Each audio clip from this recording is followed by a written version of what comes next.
I have an opening statement which I shall read on behalf of my colleague Gaurav Gogoi and myself, and then we will take some questions. In the last 3 days, there has been a tiresome repetition of boastful claims by the government on how India has surged forward in the last 5 to 10 years. Before the Honorable President's address, the Ministry of Finance put out a 63-page mini-economic survey, and today the Honorable Finance Minister gave a speech on the interim budget. Thus, the same numbers have been trotted out thrice in 3 days. Every number has been challenged by economists and domain experts. The FM spoke about youth. She did not speak about unemployment. According to the PLFS and the State of Working India report, the unemployment rate among youth between the age of 15 to 29 years is 10%, rural 8.3 and urban 13.8. Among graduates under the age of 25 years, the unemployment rate is 42.3%. Even when the graduates reach the age of 30 to 34 years, the unemployment rate is still 9.8%. The FM did not acknowledge the rampant unemployment and did not utter a word on how the government intended to address the problem. By deliberate neglect over the last 10 years, the government has destroyed the demographic dividend story and dashed the hopes of millions of youth and their families. The FM spoke about women. The topmost concerns of women are the rising crime against women and widespread unpaid employment. NCRB data shows that crime against women arose by 4% in 2022 compared to 2021. As regards women's employment, the PLFS data show male casual workers earn 48% more than women workers, and male regular workers 24% more than women. Worker to population ratio for urban women is 21.9% against 69.4% for men. Labor force participation rate among urban women is 24% against 73.8% for men. The FM spoke about farmers. Every farmer will tell you a story of how he is unhappy doing farming. The FM did not reveal the number of suicides among farmers, including agricultural labor. The numbers in 2020, 2021, and 2022 are 10,600, 10,881, and 11,290 respectively. The wrath of the farmers was seen by the whole world when they protested against the 3 unjust farm laws passed without consulting them. The FM did not even acknowledge the causes for the plight of the farmers: rising input costs, insufficient and uncertain MSP, biased import and export policy, and crop insurance that is either absent or denied. Under the NDA's 10-year rule, a happy farmer is an oxymoron. The FM spoke about GDP, but she did not speak about the per capita income. She spoke about free grain to 80 crore persons, but she did not speak about India's rank in the Global Hunger Index, or to widespread malnutrition among children, leading to a high proportion of stunting and wasting. She barely referred to inflation, but she did not refer to the fact that food inflation currently is 7.7%, that real wages for casual workers have stagnated for 4 years, and the fact that there is an increase in the proportion of workers dependent on agriculture. The boasts about establishing numerous educational institutions and aims like hospitals must be pitted against the facts that thousands of teaching posts are vacant in central universities and central government established institutions, especially posts reserved for SC, ST, and OBC. The new hospitals do not have sufficient doctors, nurses, and supporting medical staff or equipment. The allocation in the 2024-25 budget for health is 1.8% and for education 2.5% of total expenditure. None of the boasts can be accomplished with such low expenditure. The FM spoke about minimum government and maximum governance.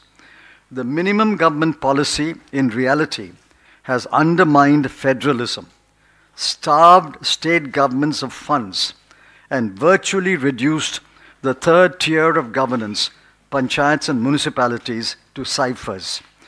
The overwhelming majority of the people are dependent on the third tier of government for their services, but that tier have been virtually deprived of human and financial resources. Federalism has been considerably weakened by the central government taking over, rather usurping, the executive and legislative powers of state governments. The fundamental flaw in the NDA's approach to the economy and governance is that it is biased in favor of the rich. It is a government of the rich, by the rich, and for the rich. The government is either ignorant or callous to the fact that the top 10% owns 60% of the nation's wealth and earns 57% of the national income, and that income inequality has widened significantly in the last 10 years. This outcome is because of the lower growth rate during the 10-year period, as against the UPA period. In the last year of UPA, 2013-14, we left a GDP growth rate of 6.4% and an average growth rate of 7.5%. In the NDA period, the average growth rate has been less than 6%. Since it is an interim budget, I shall say no more. However, the interim budget and what went before in the last 10 years have left us with a lot to talk about in the days ahead. Now I shall request my colleague, Mr. Gaurav Gogoi, to say the substance of my statement in Hindi. धन्यवाद आदरणीय चिदम्बरम जी। दोस्तों, प्रधानमंत्री मोदी जी के सरकार की इस आखिरी budget में गरीब को खोखले वायदे के अलावा कुछ नहीं मिला। मध्यम वर्ग, उनका तो नाम भी आजकल प्रधानमंत्री और वित्त मंत्री अपने बजट स्पीच में लेना बंद कर चुके हैं। और ये जो सरकार है, सिर्फ वे चुने हुए उद्योगपति जो प्रधानमंत्री मोदी जी के करीब है उनके लिए है। ये सरकार अमीरों की है, अमीरों के लिए है, अमीरों के द्वारा संचालित है। और यही इस बजट में देखा, गरीब के लिए खोखले वादे और मध्यम वर्ग को तो अनदेखा ही कर दिया है। मैं सबसे पहले बात करना चाहूँगा किसानों की। किसानों की आय दुगनी करने की वादे तो इस सरकार ने की, लेकिन वास्तविक यह है कि किसान आज भी आत्महत्या पर अपने जिंदगी के आखिरी दिन में ये सोचता है कि मैं अपने आजीवन मैं स्वयं ले लूं। और आंकड़े यही कहती है, चाहे आप 2020 का देखें, 21 या 22 का देखें, लगभग हर साल 10,000 से 11,000 भारत के किसान आत्महत्या के लिए मजबूर होते हैं। और अफसोस की बात है कि उनका उल्लेख इस बजट में नहीं था।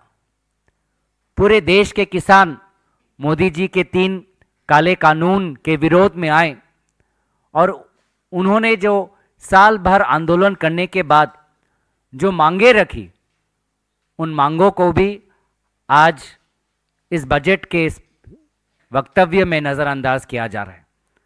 उनकी मांग थी एमएसपी को लेकर कि उसको एक कानूनी दर्जा मिले, वो एमएसपी पे कुछ नहीं।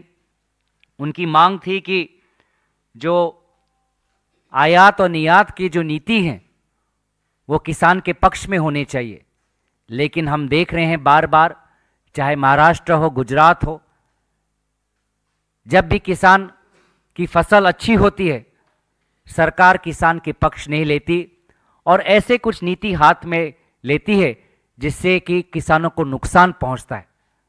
हाल में ही हमने प्याज के किसानों की दुर्दशा देखी और कोई भी उल्लेख हमें इस सरकार से नहीं मिलता। आज फसल बीमा योजना पूरी तरीके से आज विफल हो चुकी है। किसान बार बार प्रीमियम तो देता है, लेकिन उसको जो क्लेम में जो इतनी सहायता मिलनी चाहिए वो सहायता उसको नहीं मिलती। मैं किसानों के बाद युवाओं की करना चाहूँगा जो आज बेरोजगारी से लड़ रहा है, जूझ रहा है, और ये मैं नहीं, ये सरकारी तथ्य कहते हैं। चाहे आप पीरियोडिक लेबर फोर्स सर्वे का डाटा पकड़े जुलाई 2022 से जून 2023 तक, या स्टेट ऑफ वर्किंग इंडिया का रिपोर्ट 2023 पकड़े, आज जो 15 से 19 साल के बीच में जो युवा है भारत में, उनमें से 10% युवा आज बेरोजगार है। और चिंता की बात यह है कि उच्च शिक्षा पाने के पश्चात भी अगर हम तथ्य देखें, जो 25 वर्ष के आयु में हमें दिखाई देता है जो ग्रेजुएट्स हैं, उनमें भी बेरोजगारी की समस्या बहुत ही संवेदनशील है और लगभग 40%, 42.3% बेरोजगार ग्रेजुएट आज ये भारत की वास्तविक स्थिति है। जो हमारी आज की तारीख में युवाओं की जो शक्ति हमको और बढ़ानी चाहिए थी, आज उस युवा शक्ति पर ये मोदी सरकार उनके सपनों पर आज बुलडोजर चला रही है।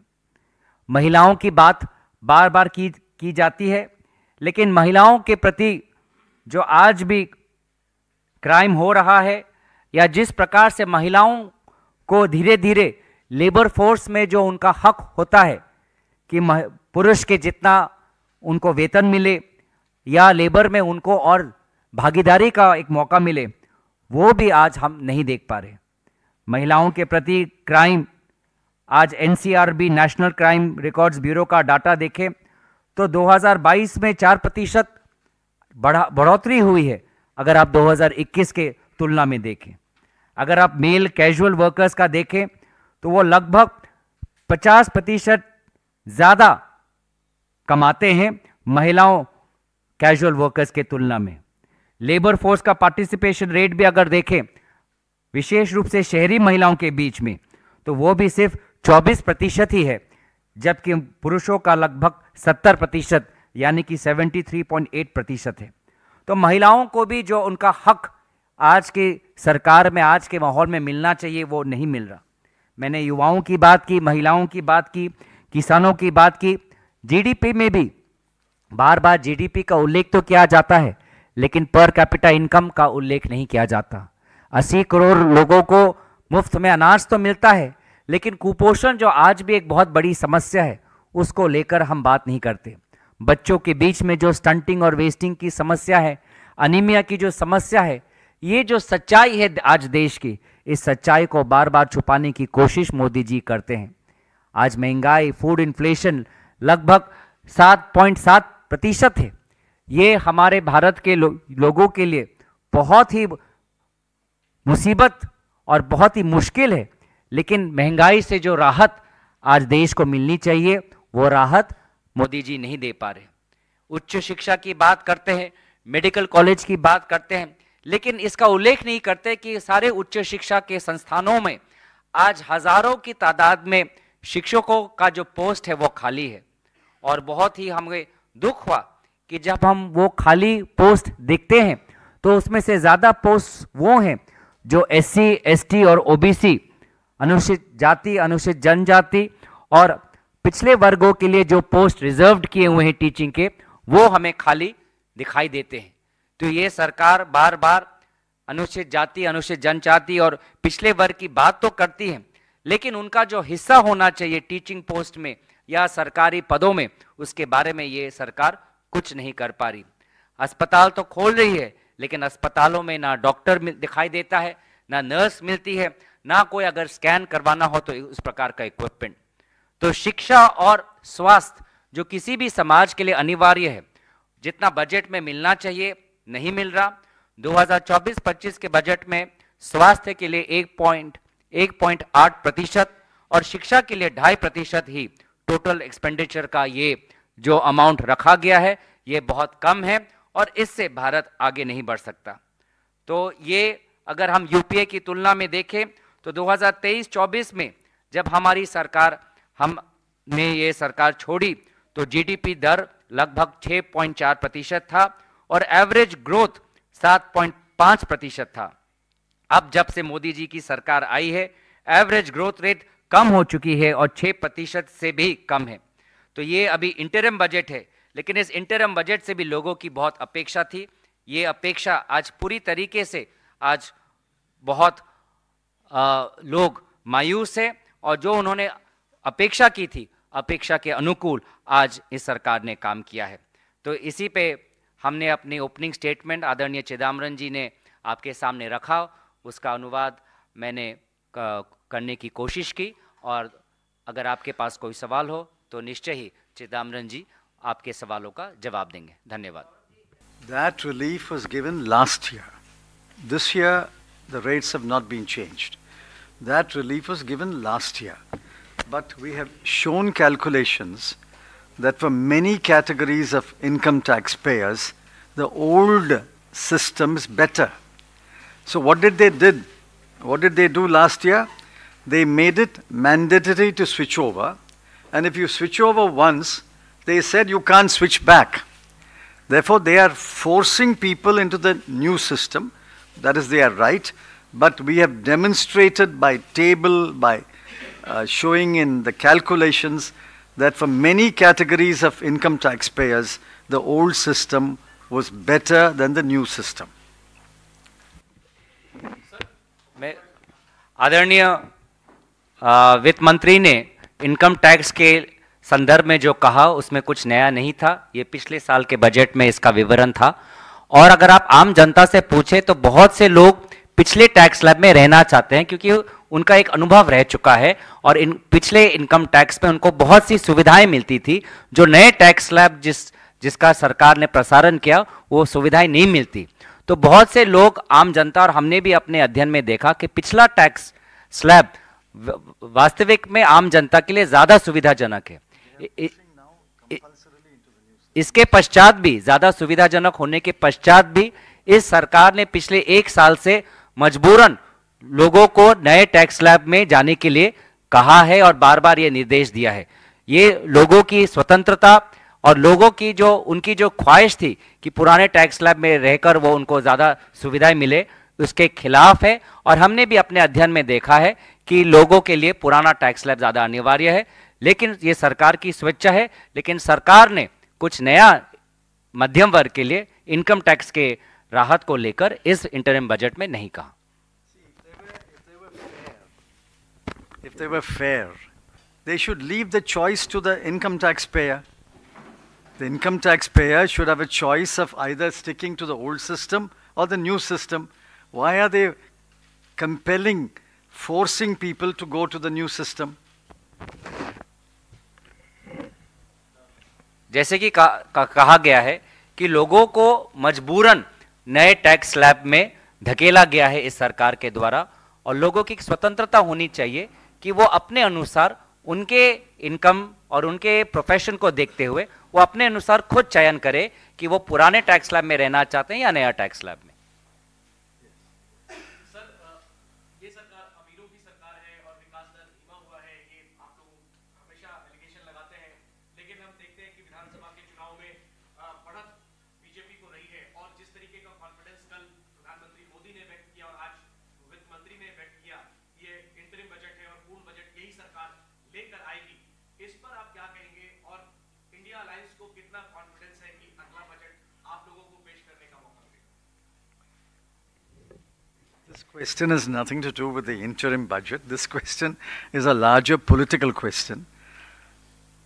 Nobody votes on one issue. We maintain our charge that this government is a government of the rich, by the rich, and for the rich. This government has practically forgotten the bottom 50% of the people of India. We will take this message to the people, but the people have several messages coming to them.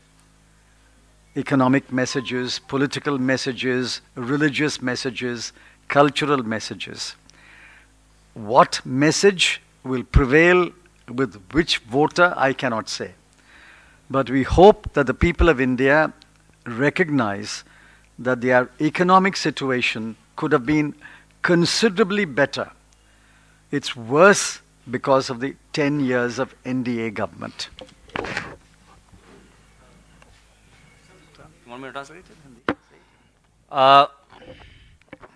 आपका सवाल विधानसभा चुनाव से जुड़ा हुआ है। विधानसभा चुनाव में मतदाता बहुत से विषयों को देखता है। आज हम सिर्फ आर्थिक विषय की बात कर रहे हैं और ये सच्चाई है, क्योंकि अगर आप आर्थिक असमानता देखें गरीब और अमीर के बीच में, तो ये सच्चाई है कि अमीर और अमीर हो चुका है, गरीब और गरीब हो चुका है। इसको कोई नकार नहीं सकता और ये डाटा सरकार का के पास भी है और ये डाटा यूएनडीपी अन्य विशेष अंतर्राष्ट्रीय एजेंसीज के पास भी है कि असमानता, वाइडनिंग इनकम इक्वालिटी भारत की एक सच्चाई है।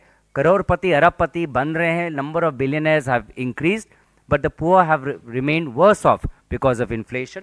और जहाँ तक बात लोकसभा की आती है, मुझे लगता है कि कहीं ना कहीं ये सरकार की अहंकार है कि उनको लगता है कि जनता उनके पक्ष में है, जनता के बीच में वो गए नहीं हैं।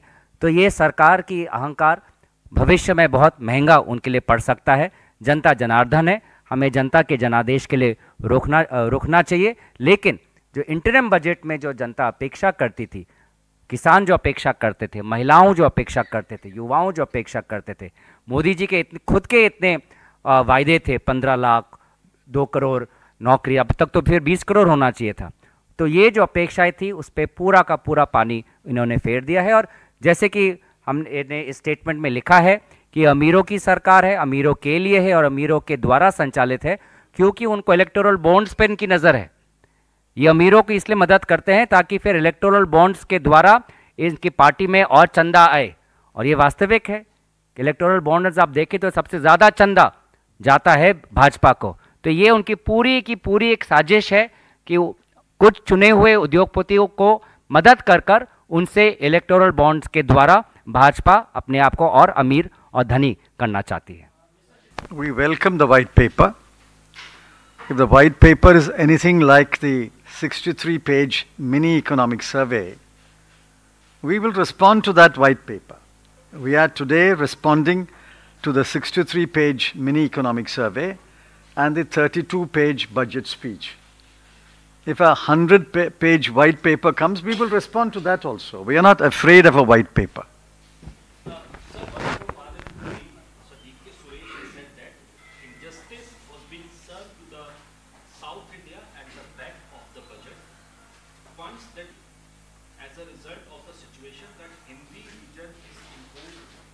Separate what? Ask for a separate country.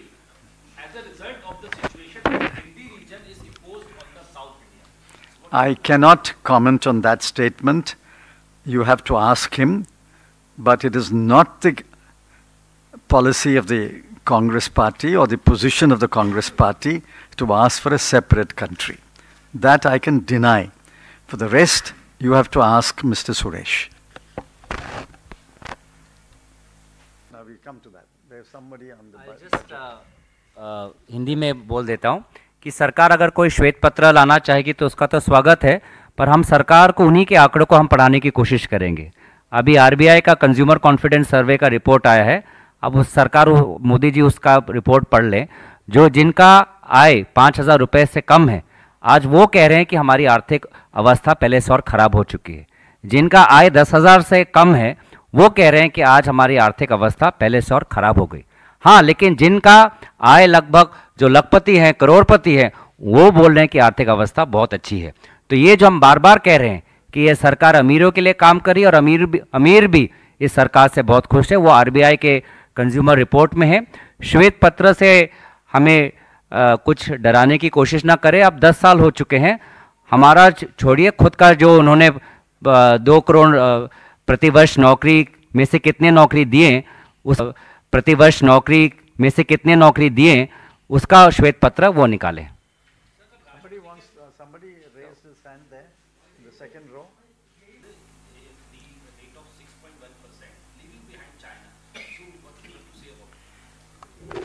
We have explained it several times that the fastest growing economy is not a badge of honor.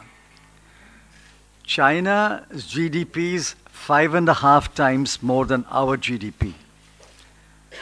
If they grow at say 3%, in order to match their annual growth, we have to grow at 15%. 3% on a base which is 5 times larger is not equal to 6% on a narrow base. So don't talk about GDP growth. Talk about the per capita income growth. If the GDP is growing at such a high rate, why is the per capita income growing at half that rate? One of those two numbers is suspect, isn't it? If the GDP is growing at 7%, why is per capita income growing only at 2 or 3%? Please ask the Honorable Finance Minister that question. If the total GDP is growing at 7%, why is per capita income not growing at the same rate? Yes, if that is all, thank you very much. Yes. Yes, last one question, yes. So, your response on the entire bit putting there and Paytm and RBI has that See, deposit ban. I don't know the details. If RBI has taken some action, there must be some reason, but unless somebody examines those reasons or we see Paytm's response to RBI, we can't comment on that. We can't comment on that. But I believe that Paytm provides a necessary competition to payment aggregators. Paytm is an important payment aggregator. If there is something wrong, of course, they will answer that. But I think we must have as many payment aggregators as possible so that there is competition in the market. I am a firm believer in competition. Okay. Thank you very much. Very kind of you. Thank you, Gaurav.